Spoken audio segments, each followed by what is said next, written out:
looking at a memorable victory here at Lord's. This is turning out to be a fabulous test match for India. I have former India captain Sourav Ganguly and our consulting editor Boria Majumdar with me. Sourav, we've been talking through this test match at Lord's. On day one, we were hopeful of an India victory. Then the test match became more balanced by the end of day three. But now India definitely with the noses ahead and looking at a fabulous victory here. Oh, absolutely. If they don't win, it'll be a massive accident for me. And when England got out for 300 in the first innings, I knew that India will win this test match because England had to bat fourth, and this pitch wouldn't have been easy batting day 4, day 5, and it's exactly that's what happened. It's an England side which is lacking confidence. Alistair Cook hasn't got runs for a long time. His captaincy under pressure has looked, with due respect to him, very ordinary. Once again today with the second new ball, when after they got Murali Vijay, they just kept banging short to Ravindra Jadeja and Bhuvneshwar Kumar. So. And when you watch Alistair Cook, he just lets the game drift. He doesn't call his players in and say the game's going out of hand, let's get back to length and line, let's control the game. It doesn't happen. So I'm not surprised that India is in driver's seat. India has been in this position in South Africa, in New Zealand. So I don't see India losing this test match. Boria, before we talk about the specifics, what an occasion this is turning out to for India. There's huge excitement, I can tell you, here in the air, in excitement, and in every cricket fan's mind, every Indian cricket fan's mind. What a brilliant opportunity for India. I don't know if you've covered a match at Lord's, if you haven't come tomorrow morning, because last day tickets are not sold. Tomorrow there will be a queue that will cross that St. John's Wood tube station. 90% will be Indians. Sourav Ganguly will come here tomorrow, he'll get mobbed. I've seen here after India wins, sort of Bollywood music starts playing on St. John's Wood and people start singing and dancing on the road. The police are looking flabbergasted. All of that will be enacted tomorrow. We'll have a takeover. This is a reverse colonialism happening tomorrow at Lord's. One time it happened in 1986. Almost 30 years down the line, history being scripted. All said and done, fantastic Indian performance. If you see, they've hung in there, they got the worst of the conditions. Superb stuff. Absolutely. This is the point that needs to be driven home perhaps a little bit more, that when you started the Lord's Test on day one, an absolute green top, perhaps the greenest one has ever seen in a long time, and yet the Indian bowlers and the Indian batsmen were the one who out-bowled and out-batted England. Let's talk about the batting first up. The lead, Dada, you had said 250 should be enough, but India did much better than that, and that gave them the cushion as well. A word about the Indian batting. Dhoni couldn't contribute a lot, but Murali Vijay was splendid. Unfortunate to miss out. Yes, unfortunate to miss out 100, but he's shown superb skills this test match. This knock was better than his 100 in Trent Bridge and better than most of his 100s, and I think he'll remember this for a long time. Not just Murali Vijay, it's Bhuvneshwar Kumar again, third 50 in the series in 4 innings, and once again he was splendid, came in under pressure, new ball. He's turning out to be an absolute blinder for India. Ravindra Jadeja played differently. Yes, it worked in this test match. So they played a lot of clever cricket, more clever cricket. They were more aware of the situation than England were, and England also let them off the hook with the new ball once they got Murali Vijay out. They just kept on bowling short. They gave about 6 or 7 runs and over with the new ball, and I think that's very poor bowling. So the better team, the team who reacted to situations a lot better, is on the advantageous position. The only thing for India, I hope it's not a repeat of the Wanderers, and I hope it's not a repeat of Wellington. I don't think so, because they were tough teams, they were strong teams. South Africa was a very strong team. New Zealand, McCullum played an absolute blinder in the innings of his life. I don't see that happening though, and I hope they finish it off quickly tomorrow. Let's talk about Ravindra Jadeja. What an innings from this man. He was under pressure when he came into this test match, of course, in the backdrop of the entire ugly spat with James Anderson. But you have to say about this man, Dada, it might be different tactics. They worked in this test match, as you said, but this man has guts, and that celebration of his after his 50 said something, isn't it? Well, it's a celebration in Rajkot. They do that sword in Rajkot. It's a very common thing in Saurashtra, and I'm not surprised with his first test 50, and I hope that gives him a lot of confidence, because if he gets runs consistently lower down the order, and if Bhuvneshwar Kumar bats the way he's been batting, India can actually play 5 bowlers with Ravichandran Ashwin in the squad at some stage depending on the conditions. Imagine Ashwin and Jadeja on this surface on day 4, day 5. So it opens up options for India. I hope Dhoni bats a lot better at number 6, because then it can be a very strong team. It'll be a positive team with 5 bowlers to win overseas conditions.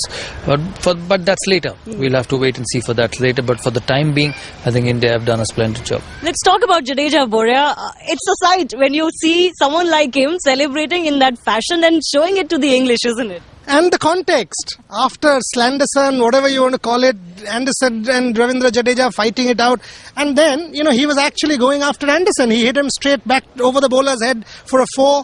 You could see, 2 fours in that over, if I remember correct. He was actually giving it back to the English. It worked today, as he said, it worked today, but what a day to work. Ravindra Jadeja wins this match for India. He'll never forget. He's got wickets already in the second innings. The ball is turning from the rough, jumping. Ravindra Jadeja, that celebration tells you he's cheeky. Yeah. Because, yes, it's a traditional thing in Saurashtra, but he was cheeky. He was trying to get under the skin of the English. He was saying that on commentary as well. So, all said and done, it's a package. He's a street-smart cricketer. But, in front of that traditional MCC members' long room, that celebration was quite something. Also, India played situations a lot better than England. India could have very well got all out there, 250, 260 with the second new ball, little bit of loose cricket, but they showed a lot of character. For number 9 and number 8 to back against the new ball against 2 quality bowlers in that fashion shows a lot of skill, awareness, and their determination. And I think that's why they finished on the positive side, a lot ahead against than England on day 4, and hopefully they can finish it off tomorrow. Well, I'm just glad it wasn't Gangnam style or something. It was still something traditional from Saurashtra that Ravindra. Maybe tomorrow. Maybe tomorrow. Maybe the entire team could do it tomorrow. He's opened one shot. 11 people lining up on that balcony with 11 shirts. What a sight. Lords will say, let's shut down shutters. No, I don't want the shirt off, but I want the Gangnam style. Virat Kohli hasn't got runs, but he's good at that. Virat Kohli, Shekhar Dhawan, Ravindra Jadeja, and Duncan Fletcher as well. Wow, Duncan will actually be the icing on the cake, the cherry on top. Absolutely. We'll have to wait and see if that happens, but that's really the hope here. One question I have to ask you, Dada, and I'll come to Boria with this as well. Which position should Bhuvneshwar Kumar bat for India now?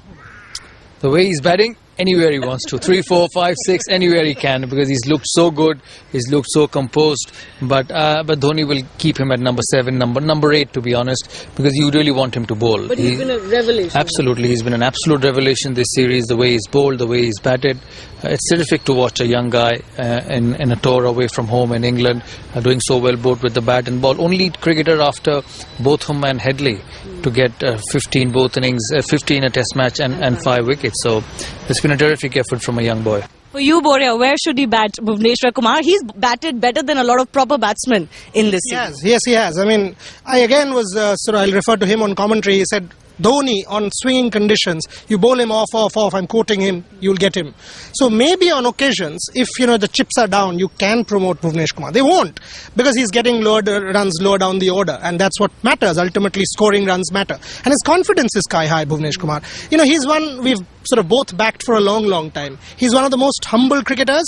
I'll just in 20 seconds tell you, one time a fan came up to him and said, can you click a picture? He clicked a picture, the picture didn't come. He waited for the fan, taught him how to click a picture. 99% of the cricketers won't do it. This is humility for you? I don't agree with him. No, he does. Cricketers will do with it. No, a lot of other cricketers do as well. But this cricketers are basically good. They're good people.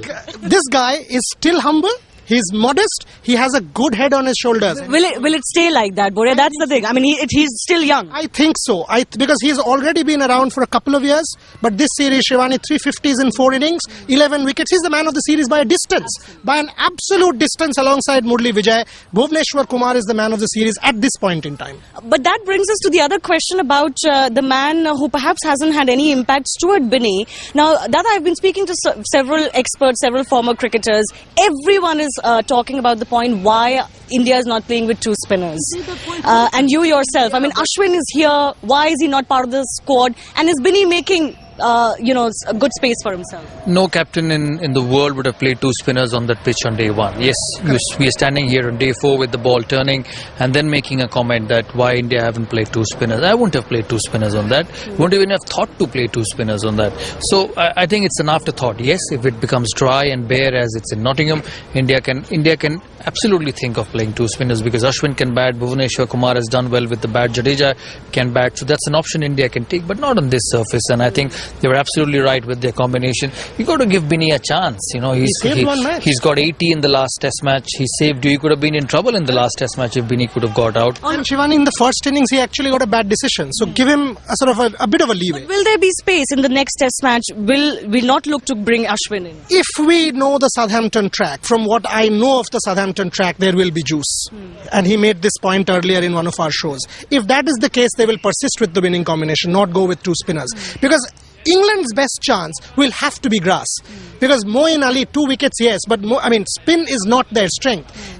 They give another dry track after losing at Lords. That will be harakiri on the part of Captain Cook. England can't do that. Yeah. England can't afford to do that. Now, hopefully, they'll be one down in the series tomorrow. And I said that at the start of the Test match. You know, we were on Sky analysing the game. I said, this is also India's good chance because our bowlers become wicket takers. Correct. If we get 300, 250, 300, we'll win this Test match.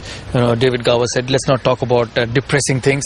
But that's exactly what's happened. And I think both the teams, going to Southampton, going to Manchester, would want grass on the track because England need to come back in the series.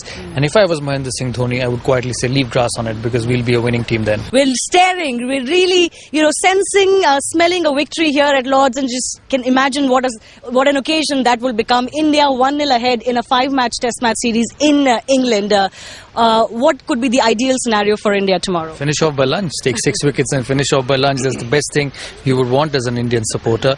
But England will offer resistance. The good thing for India at this stage is that the ball's turning. So players like Plunkett, Broad, Anderson will struggle against the turning ball, and it's turning and bouncing, so life will be a lot easier for the lower order batsman Ben Stokes, who's been struggling for runs. So that's a good thing for Mahendra Singh Dhoni, that he's got bowlers at both ends who can pick wickets for him. And I said hopefully they finish.